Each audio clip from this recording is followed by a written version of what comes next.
J'ai vraiment passé une belle année de merde.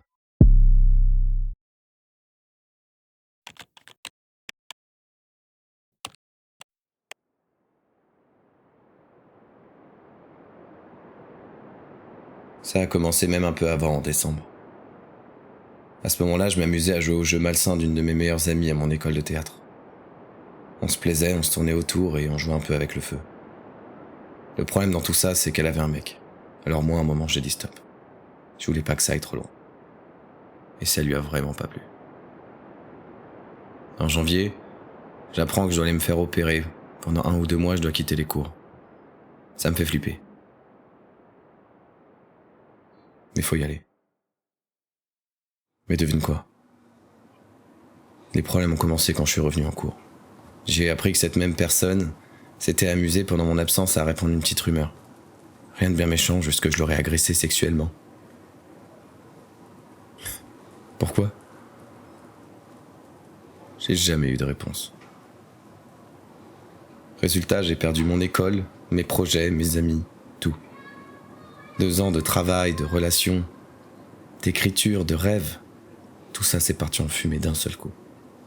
Et même avec les preuves de mon côté, même avec tous les messages qui montraient bien qu'elle mentait, personne n'a rien voulu savoir. Au fond, je crois que ça les arrangeait bien.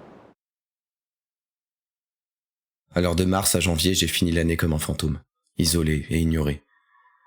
Mais je devais être là, forcé à être là, avec cette boule que je connaissais trop bien et qui faisait que grandir dans ma poitrine. Destination Belfort. Prochain arrêt, l'essai. Malgré tout ça, j'ai rencontré une fille cette année. Avec elle, c'était simple, léger. Pendant quelques semaines, j'ai cru que je pouvais m'en sortir, que je pouvais penser à autre chose et que tout ça serait derrière moi.